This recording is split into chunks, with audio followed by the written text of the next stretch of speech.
사랑하는 베델의 성도 여러분, 오늘 하나님께서 우리들에게 주신 말씀은 역대하 30장 18절부터 22절까지의 말씀으로 끝내 배어나는 은혜라는 제목으로 말씀을 선포하겠습니다. 이 말씀이 선포될 때 우리들의 마음속에 성령님의 크신 역사가 함께하기를 간절히 기도하고 소망합니다. 우리는 한 달 동안 5월 사랑의 시리즈로 이야기를 나눴습니다. 첫 주에는요, 가까이 있는 사랑의 무엇인지를, 그리고 두 번째는 익숙함이 아닌 하나님의 시선 속에 있는 거룩한 사랑이 무엇인지, 세 번째는 그리스도의 향기를 담지한 사랑, 그리고 오늘은 끝내 배어나는 은혜라는 제목으로 이 드러남에 대한, 사랑의 드러남에 대해서 다시 한번 이야기를 나누려고 합니다. 여러분, 은혜가 무엇일까요? 은혜는 마음에만 머물지 않습니다. 은혜는 자연스럽게 드러나게 되어 있습니다. 받은 은혜가 깊은 사람은 내가 바라보는 시선이 달라지게 될 것이고, 그 시선이 달라진 사람은 그의 언어와 대화가 달라지게 될 것입니다. 여러분, 은혜가 정말로 우리 마음속에 가슴 깊숙이 쏙 하고 들어온다면 가장 먼저 달라지는 것이 무엇일까요? 맞습니다. 언어, 말이 달라지지요. 그 공동체 안에 오가는 말이 가장 정직하게 드러나게 된다는 거예요. 우리 교회도 그렇지 않습니까? 말로 세워지는 것이 교회이기도 하지만 말로 무너지는 것도 교회입니다. 한마디로 사람을 일으키고 말 한마디가 사람을 주저앉히기도 합니다. 그래서일 거예요. 은혜 받은 공동체는 그 말의 결이 다르다고 이야기를 합니다. 판단보다는 기도가 먼저, 비난보다는 세움이 먼저, 정죄보다는 위로가 먼저 흘러나오게 되는 것이지요. 그것이 믿음을 아는 성도, 참된 그리스도인들의 바른 모습일 것입니다. 특히 오늘 본문 히스기야의 왕은요, 6월절 회복의 시간을 다루고 있어요. 이 사건의 무게를 잘 이해하려면 잠시 그 시대의 시대적 상황을 잘 보아야 할 것이에요. 히스기야는 그 아하스의 아들입니다. 아버지 아하스는 어떤 사람이었습니까? 성전문을 꼭 닫고 등불을 끄고 분향을 금지하고 우상의 산당을 세웠던 사람 아닙니까? 그리고 더 정확하게는 하나님의 이름을 욕되게 한 왕이었습니다. 한 세대 만에 그러다 보니까 어떻게 돼요? 예배는 무너졌고 백성들의 마음속에는 여호와의 이름이 점점 지워졌습니다. 특히 북왕국 이스라엘은 이미 아수르의 위협 아래 흔들리기 시작했습니다. 멸망의 어두움이 왔다 갔다 했던 것이지요. 그리고 결국 한 나라가 어떻게 됐습니까? 영적으로 무너진 그 자리에서 이제 이 히스기야는 왕위에 오르자마자 가장 먼저 했던 행동이 뭡니까? 성전의 문을 다시 열기 시작합니다. 그리고 잊혀진 유월절을 다시 지키기 위해 남유다뿐만 아니라 흩어진 북쪽의 지파들에게까지 사람들을 보내기 시작합니다. 깊은 어둠을 지나온 백성들에게 다시 예배의 자리를 열어준, 그 무너진 시대를 향한 은혜의 손짓을 했던 사람이지요. 그때 그 회복의 순간 한 가지 문제가 일어나요. 말씀을 봅니다. 에브람과 므낫세과 아사갈과 스불론의 많은 무리는 자기들을 깨끗이 아니하지 아니하고 유월절 양을 먹어 기록한 규례를 어긴지라. 뭡니까? 사실 그럼에도 불구하고 그들은 예배의 자리에는 왔지만 아직 준비가 미흡했어요. 마음은 주님을 향했지만 손은 아직 정결하지 못했어요. 율법의 기준으로 보면 분명히 결격 사유였지만 책망할 명분이 충분한 상태였어요. 그때 히스기야는 그들을 다그치지 않습니다. 몰아세우지도 않고 부끄럽게 하지도 않았습니다. 도리어 그들을 어떻게 했습니까? 품었어요. 히스기야가 그들을 위하여 기도하여 이르되 선하신 여호와여 사하여 주시옵소서. 주님, 가시고 좀 이번 한 번만 좀 용서해 주세요. 우리 사랑하는 자녀들이 왔잖아요. 여기에 오늘 전하고 싶은 말씀의 요지가 여기 있는 것입니다. 은혜가 함께하는 믿음의 공동체는 정죄보다 사랑을 나눈다는 것, 은혜를 나누는 것입니다. 그렇다면 오늘 말씀을 통하여 그 은혜가 무엇인지를 다시 한번 생각해 보도록 하겠습니다. 여러분, 은혜의 공동체는요, 부족함을 보는 것이 아니에요. 19절에 보면 더 정확히 나옵니다. 결심하고 하나님 곧 그의 조상들의 하나님 여호와를 구하는 사람은 누구든지 비록 성소의 결례대로 스스로 깨끗하게 하지 못하였을지라도 사하옵소서 하였더니, 이 히스기야가요 본 것은 사람들의 그 흠이 아니었어요. 결격이 아니었어요. 그가 본 것은 그들의 마음, 그들의 한결같은 바람을 보았다는 것이에요. 오늘 주신 그 결심하라 무엇입니까? 마음을 정하여 마음을 굳건히 하여, 이 뜻을 가집니다. 어떻게 보면 외적으로 부족할지라도 마음은 분명히 그가 하늘을 향했습니다. 이 손은 좀 더러울 수도 있지만 시선은 오직 주를 향해 있었습니다.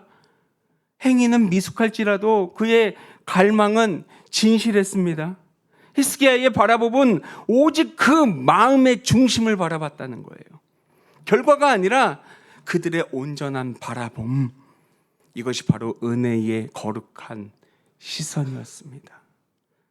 여러분, 율법은 행위를 바라봅니다. 은혜는 마음을 바라봅니다. 율법은 옳고 그름을 보지만, 율법은 기준에 도달함을 묻고 있지만, 은혜의 발걸음은 한 걸음 더 내디딜 수 있는 그 마음을 바라본다는 거죠. 그 은혜는 그 영혼이 어느 쪽으로 향하는지를 바라봅니다.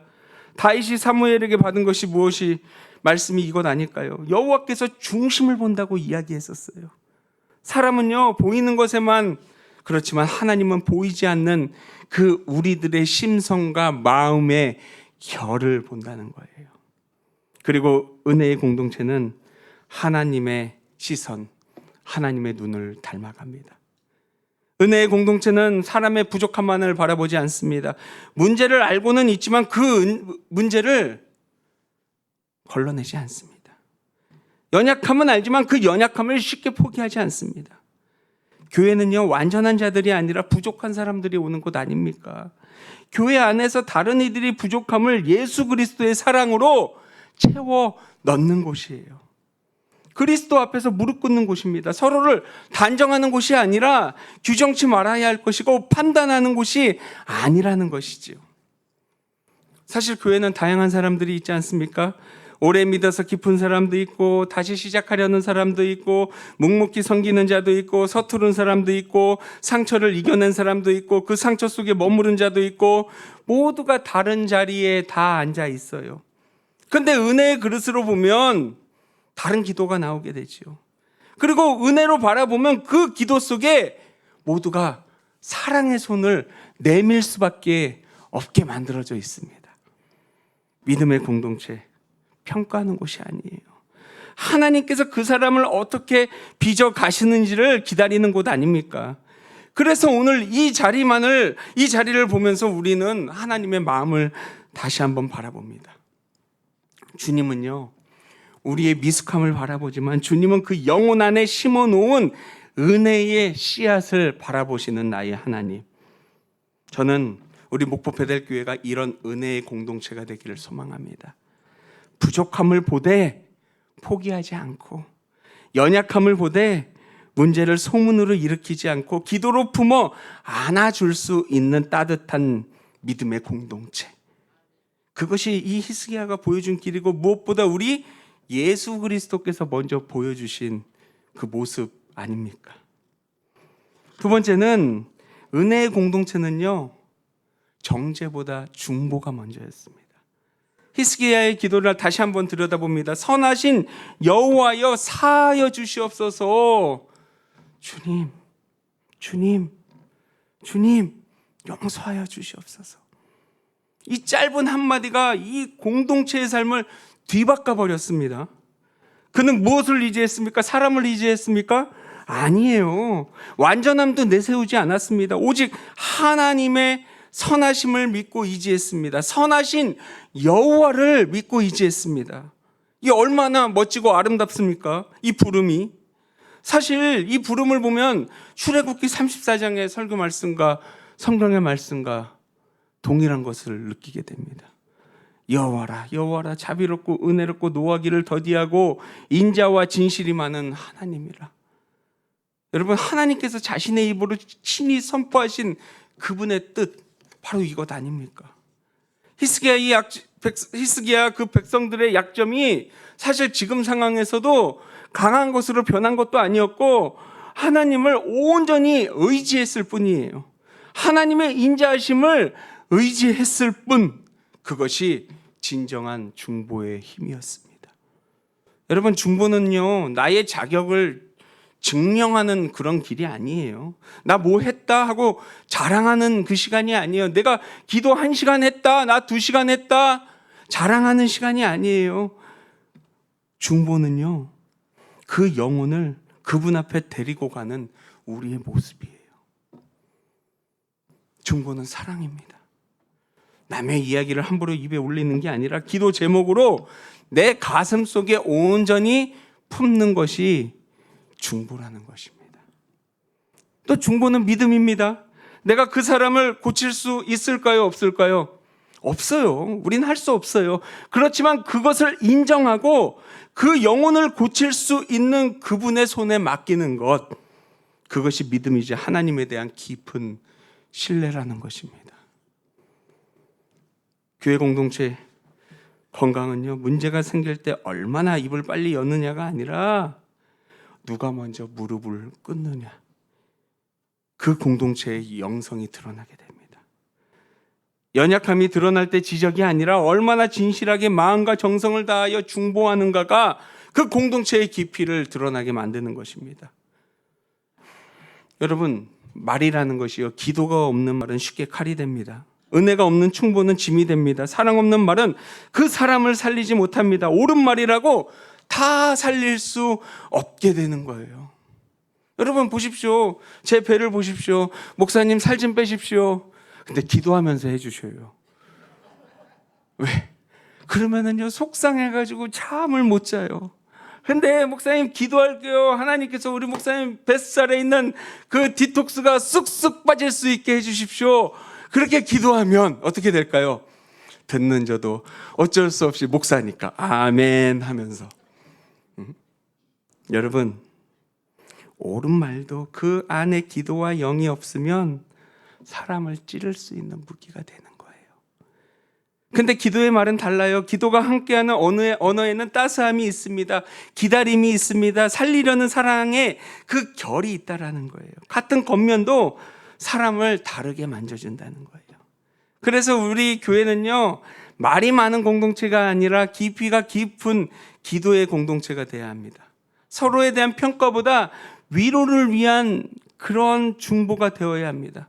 소문의 기도보다는, 비난보다는 무릎을 꿇어줄 수 있는, 정죄보다는 품음이 많을 수 있는 공동체, 그런 공동체가 되어야 할 줄 믿습니다. 히스기야, 이때 히스기야는요, 우리 대장이신 예수님을 바라봤어요.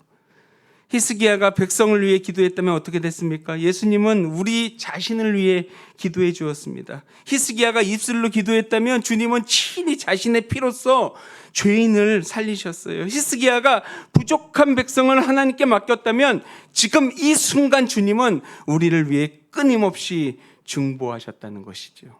그래서 로마서 8장에는 이런 말씀이 있습니다. 누가 정죄하리요? 죽으실 뿐 아니라 다시 살아나신 이는 그리스도 예수시니 그는 하나님 우편에 계신 자요 우리를 위하여 간구하시는 자신이라. 저는 이 말씀이 얼마나 큰 위로가 되는지 몰라요. 누가 정죄할 자냐고 묻는 자리에게 정죄가 아닌 중보의 자리라고 이야기합니다.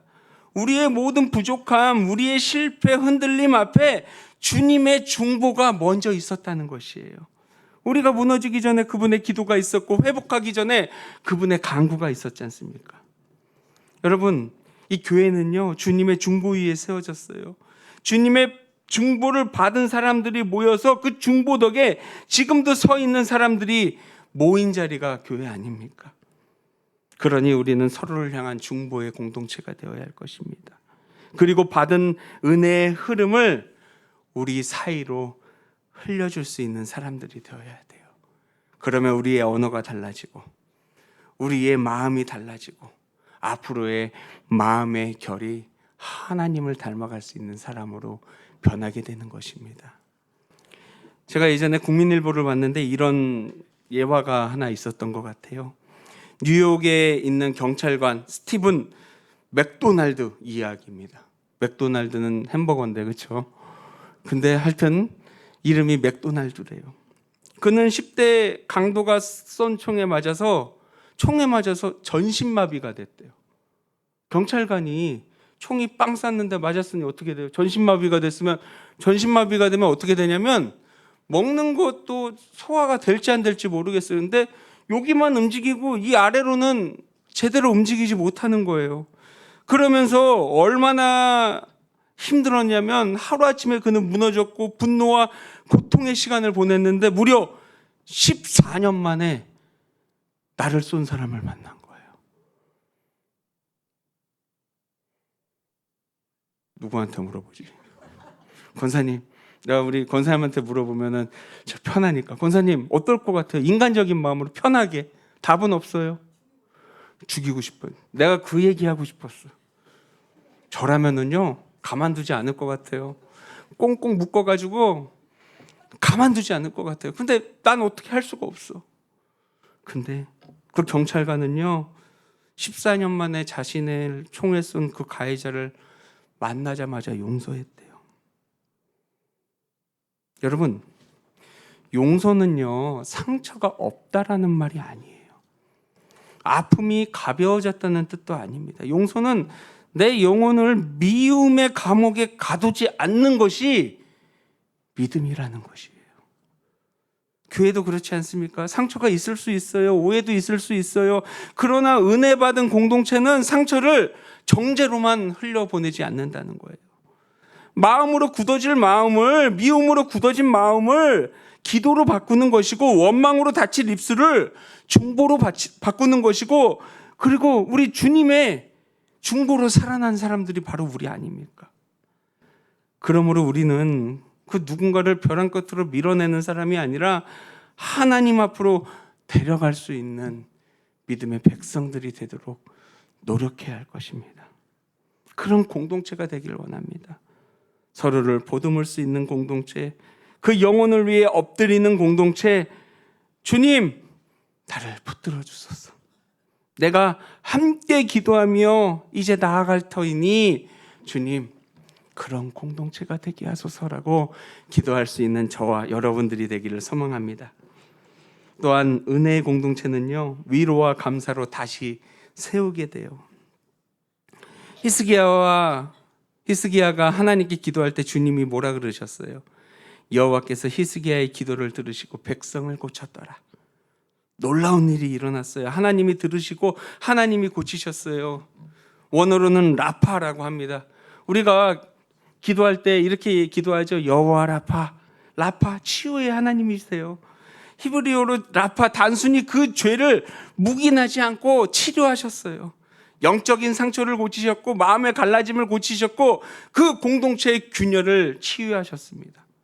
만약 그 히스기야가 손가락으로 그들을 정죄했다면 어떻게 됐을까요? 아니 목사님, 히스기야가 어떻게 손가락으로 정죄합니까? 아니 왕이잖아요. 옛날에 왕이 이렇게 하면 어떻게 됩니까? 아유, 이거예요. 그리고 이거 뭔지 아십니까? 응?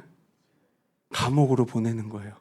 근데 옛날에 제가 어떤 책을 읽었는데 이런 얘기가 있었어요. 차라리 사형이 낫지 왕이 이렇게 하면은 감옥에 간 다음에 왕이요 일이 많아가지고 감옥에 보낸 사람을 잊어버린대요. 그러면 어떻게 돼요? 감옥에 언제까지 있어야 돼요? 평생 있어야 되는 거예요.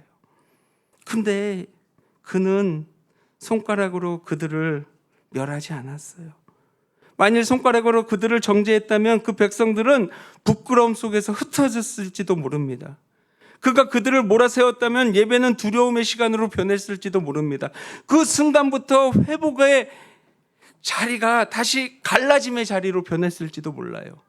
그러나 중보의 자리가 됐을 때 하나님은 그 백성들을 고치셨다는 거예요.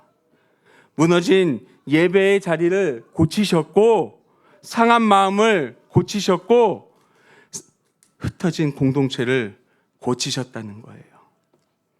그저 그들의 마음을 문댄 것이 아니라 그 자리에서 하늘의 치유가, 하늘의 역사가 이루어졌다라는 것입니다. 우리는 여기서 치유의 하나님의 회복을 바라보게 됩니다. 부서진 것을 붙이셨고 깨어졌던 그 자리를 하나님의 영광으로 세우셨어요. 여러분, 은혜의 공동체는 반드시 치유가 일어납니다. 정죄가 들어들면 기도가 살아납니다. 비난이 멈추면 예배가 살아납니다. 중보가 시작되면 기도는 살아납니다. 공동체가 살아나면 그곳에 회복의 분위기는 흘러 넘치게 되는 것입니다. 여러분, 무엇이 우리를 회복하게 하셨습니까?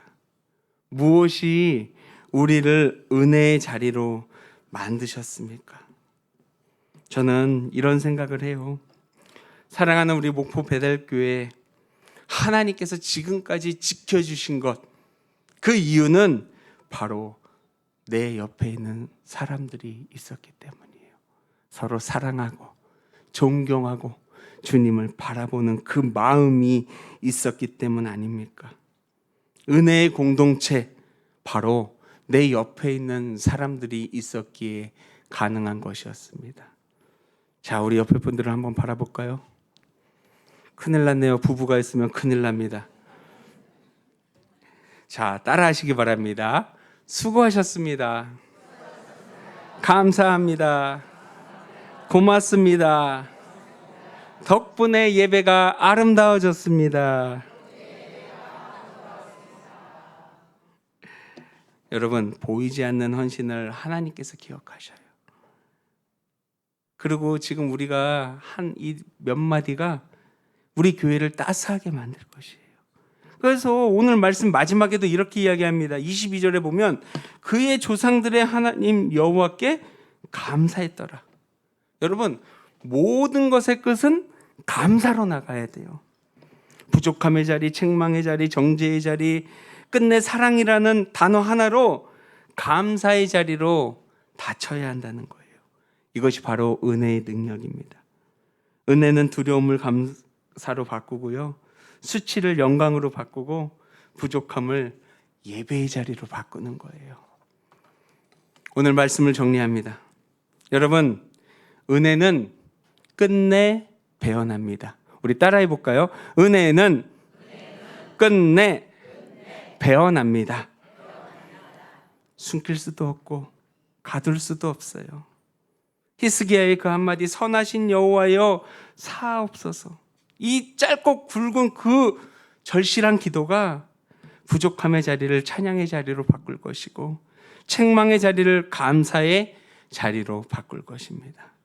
우리 목포 베델교회, 정죄보다 먼저 무릎을 꿇고 수고한 자를 위로하고 모든 것을 감사로 맺는 거룩의 공동체가 되기를 원합니다.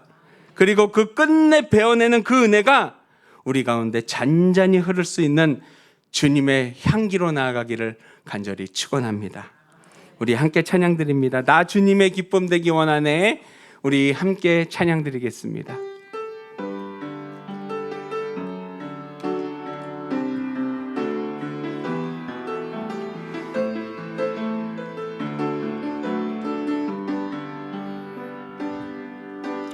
나 주님의 기쁨 되기 원하네. 내 마음을 새롭게 하소서. 새 부대가 되게 하여 주사. 주님의 빛 비추게 하소서. 내가 원하는 한 가지, 주님의 기쁨이 되는 것. 내가 원하는 한 가지, 주님의 기쁨이 된 내가 원하는 한 가지, 주님의 기쁨이 되는 것. 내가 원하는 한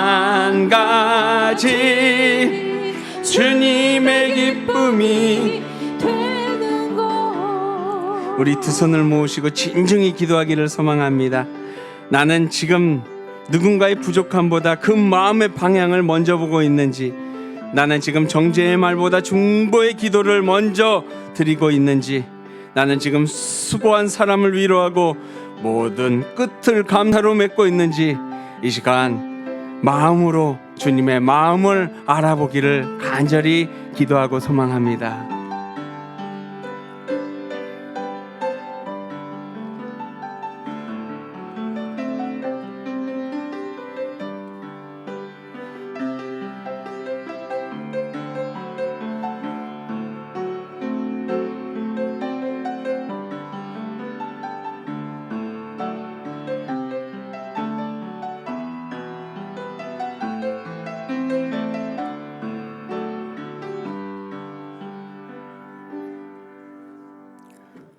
하나님 아버지, 오늘 말씀 앞에 우리의 마음을 세웁니다.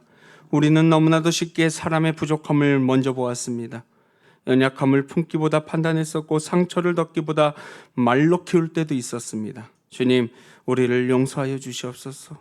히스기야가 부족한 백성들을 위해 선하신 여호와여 사옵소서라고 기도했던 것처럼, 우리도 누군가의 허물을 말하기 전에 먼저 무릎을 꿇을 수 있는 사람이 되게 하소서.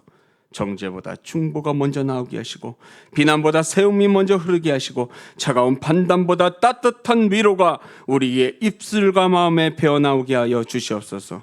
주님, 우리 사랑하는 목포 베델교회가 은혜의 공동체가 되게 하소서. 부족한 사람들을 포기하지 않게 하시고, 연약한 사람들을 기도로 품게 하시고, 수고한 사람들을 알아보며 위로하게 하시고, 모든 끝을 감사로 맺을 수 있는 거룩한 교회가 되게 하여 주시옵소서. 우리 안에 받은 은혜가 말로 드러나게 하시고, 태도로 배어나게 하시고, 서로로 살리는 사랑으로 흘러가게 하여 주시옵소서. 오늘도 우리를 정죄하지 않으시고 중보하시는 예수 그리스도를 바라봅니다. 그 은혜로 다시 서게 하시고, 그 은혜로 서로를 세우게 하소서. 우리 주 예수 그리스도의 이름으로 간절히 기도드립니다. 아멘.